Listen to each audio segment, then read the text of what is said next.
राव खालिद साहब, आपको क्या लगता है क्या चेयरमैन तहरीक इंसाफ की गैर मौजूदगी में भी पार्टी की पोजीशन उतनी ही मजबूत रहेगी जितनी पहले थी? क्योंकि अगर हम नून लीग की एग्जांपल ले लें, हमने नवाज शरीफ की नाअहली के बाद ये देखा कि नून लीग का असर रसूख कम होता जा रहा था। उसके बाद हमने ये भी देखा कि इंतखाबात पर भी उसका असर पड़ा। तो अब नून लीग के रिवाइवल को भी नवाज शरीफ की वापसी से मंसूब किया जा रहा है। आपको लगता है कि PTI के मामले में भी यही केस होगा या फिर कुछ मुख्तलिफ है? देखिए, PTI मजबूत है या कमज़ोर है, अभी उसका फ़ायदा क्या है। अगर मजबूत हो तो वो क्या करेगी, अगर कमज़ोर हो तो वो क्या लेट जाएगी, बिल्कुल ही कुछ भी नहीं करेगी।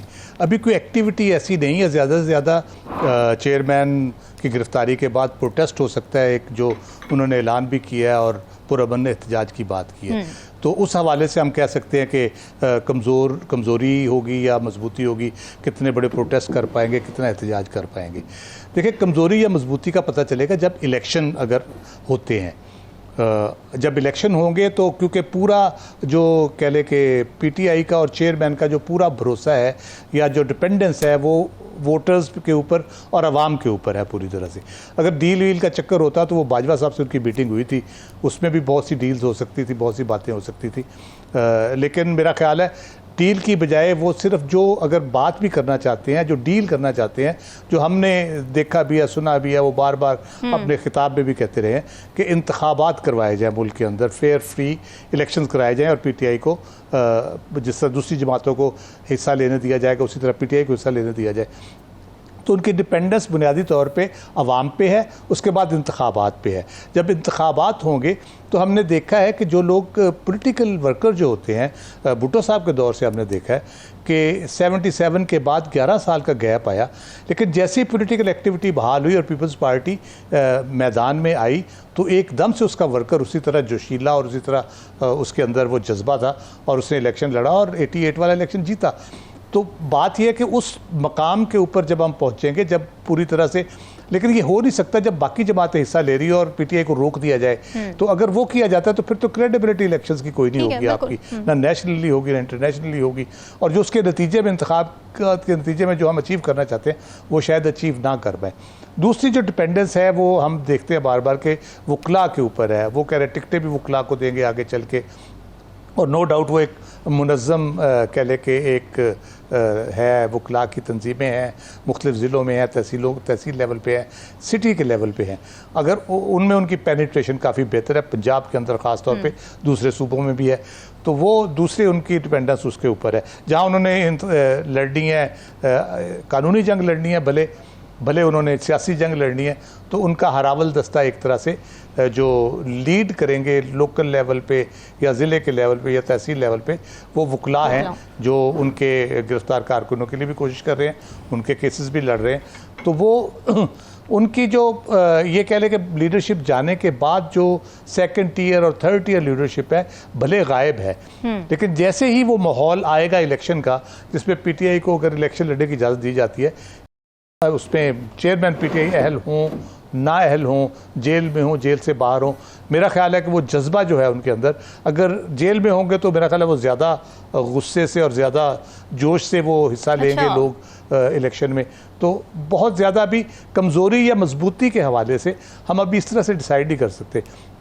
गिवन सिचुएशन में जब ये सारी एक्टिविटी बहाल होगी, मामलात इंतखाबात का बिगल बच जाएगा और वो एक्टिविटी शुरू होगी, तो उस वक्त हमें पता चलेगा कि कौन कितने पानी में है। क्या नवाज शरीफ वापस आके वो भी उतने मजबूत हो जाते हैं जितने यहाँ पे दूसरे लोकल लीडर हैं, नून उसी तरह से रीअमर्ज कर जाती है जिस तरह पहले वो थी, या पीपल्स पार्टी किस तरह से उसमें पंजाब में कार्रवाई करती है या उसके कितनी फॉलोइंग या हमायत हासिल कर पाती है।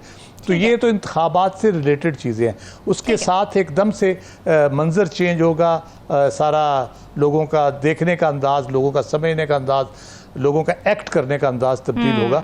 तो उसके बाद जाके हम कमज़ोरी या मजबूती का तय कर पाएंगे। इंतखाबात तो अल्टीमेट फिर उसका है ना, कह ले कसवटी कि उस पर जो फिर इलेक्शन के रिज़ल्ट्स आएंगे पाकिस्तानी मेयार के मुताबिक, मैं कहता हूँ पाकिस्तानी मेयार के मुताबिक भी अगर फेयर एंड फ्री इलेक्शन हुए तो आपको नज़र आ जाएगा कौन मजबूत है और कौन कमज़ोर है। तहरीक इंसाफ की नाअहली के बाद नून लीग को जो लेवल प्लेइंग फील्ड चाहिए थी, जो तराजू के दोनों पलड़े बराबर चाहिए थे, क्या वो मिल चुके हैं?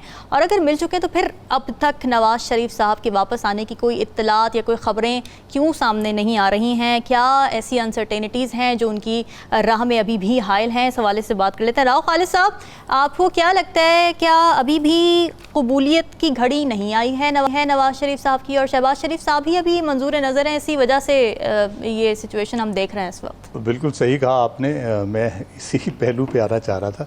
एक तो जो लेवल प्लेइंग फील्ड में मेरा ख्याल है मियाँ साहब के साथ हाथ हो गया।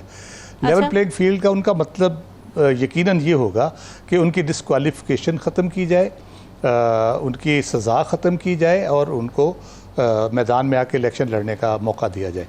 उनके लिए लेवल प्लेइंग फील्ड ये हुआ है कि उन चेयरमैन पीटीआई को उनके बराबर खड़ा कर दिया गया, उनको भी सज़ा याफ्ता बना दिया गया, उनको डिस्क्वालीफाई कर दिया गया। तो ये तो किसी तरीके से उनको कह ले कि काबिल कबूल नहीं होगा यकीनन। असल बात यह है कि मुझे लग रहा है कि शदीद बदएतमादी है और ये बात दुरुस्त है कि उनके भाई जब वज़ीर आज़म थे, अगर वो मुल्क में नहीं आ पाए तो अब कैसे आएंगे? और फिर केयर टेकर में अगर इसहाक डार और शायद खाकान अब्बासी आ जाते हैं, शायद उनकी को वापसी का चांस बने। फिर ये है कि उनकी एक तारीख़ है, अदलिया को भी मैनिपुलेट कर लेते हैं। वो जब यहाँ से गए और पहले जब वापस आए 2007 में, अपने केसेस किस तरह से उनके ख़त्म हो गए, सारे शहबाज शरीफ साहब के केसेस ख़त्म हो गए, तो वो कर लेते हैं। अगर नहीं आ रहे तो बात आपकी बिल्कुल दुरुस्त है, ये कबूलियत का इशू लग रहा है जो नज़र आ रही हैं चीज़ें। अगर तो कबूलियत का इशू है फिर तो उनकी वापसी के आप बिल्कुल कह लें कि कुछ चांसेस नहीं हैं। और उसके साथ साथ मरियम के लिए भी मुश्किलात होंगी। अगर मियाँ नवाज शरीफ की कबूलियत का इशू है तो मरियम का भी यही इशू होगा। और जिस तरह से इस 15 माह में शहबाज शरीफ साहब ने अपने कारकर्दगी दिखाई है, जिस तरह से उन्होंने एस्टेब्लिशमेंट के साथ मिल के मुख्तलिफ इक़्तिसादी मनसूबों के हवाले से, दूसरे मनसूबों के हवाले से एक पेज पे आने की कोशिश की है, तो उसमें लगता ये है कि उनकी सुनवाई ज़्यादा होती है और उनकी बात ज़्यादा मानी जाती है। अब पता नहीं उनके दिल में क्या है, तो बरादरान यूसुफ हैं या नहीं है ये तो नहीं मैं कहूँगा, लेकिन ये है कि क्या वो तो रुकावट नहीं खुद मियाँ साहब की वापसी में। अगर इलेक्शन में ताख़ीर होती है तो वो भी एक वजह होगी, क्योंकि मियाँ साहब आना चाहते हैं कि जब उनकी सज़ा भी मुअत्तल हो जाए और उनको इलेक्शन लड़ने की भी इजाज़त हो। आज ऐलान तो कर दिया वज़ीर आज़म ने कि जी नवाज शरीफ हमारे वज़ीर आज़म होंगे, लेकिन किस तरह से होंगे? अगर इंतखाबात नहीं होते तो किस तरह से नॉमिनेशन होगी उसकी? अगर नॉमिनेशन करके करना है तो फिर तो मेरा ख्याल है कि शहबाज शरीफ साहब की नॉमिनेशन ज़्यादा काबिल कबूल भी है और ज़्यादा नज़र भी आ रही है कि वो हो सकते हैं अगर नॉमिनेशन से ही करना है। अगर इंतखाबात होने हैं तो उसके लिए फिर वो पूरा माहौल जब तक नहीं बनेगा इंतखाबात का, मेरा नहीं ख्याल मियाँ साहब वापसी का टिकट भी लेंगे। वो उन्होंने तो अभी तक टिकट भी नहीं लिया। जब टिकट वो उस वक्त लेंगे जब उनको यकीन हो जाएगा कि अब वो पाकिस्तान की सरजमीन पे उतरेंगे, तो पहले ही उनको हिफाजती ज़मानत मिल चुकी होगी, उनको जेल नहीं जाना पड़ेगा और वो इलेक्शन कैंपेन चलाने में फ्री होंगे, उनको फ्री हैंड दिया जाएगा, अपनी इलेक्शन कैंपेन चलाएं और पूरे मुल्क के दौरे करें और अपनी जमात के लिए वो लोगों से वोट मांगे।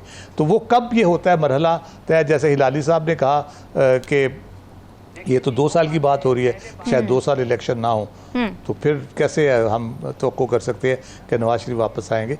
तो मेरा ख्याल है उनकी वापसी के रास्ते में बहुत सारी रुकावटें हैं, अभी बहुत से मराहिल तय करने हैं उन्होंने वापस आने से पहले। तो इंतखाबात सबसे आसान मरहला होगा उनकी वापसी के लिए। अगर इंतखाबात नहीं होते, डिले होते चले जाते हैं तो उनकी वापसी भी ताख़ीर का शिकार होती चली जाएगी। ये पॉइंट बड़ा अहम है कि इंतखाबात कब होते हैं। अब मुश्तरका मुफादात काउंसिल ने जब मरदमशुमारी की मंजूरी दी तब से इस बहस का आगाज़ हो चुका है कि क्या अब इंतखाबात ताख़ीर का शिकार हो जाएंगे, और अगर ताख़ीर होती है तो फिर कितनी होगी।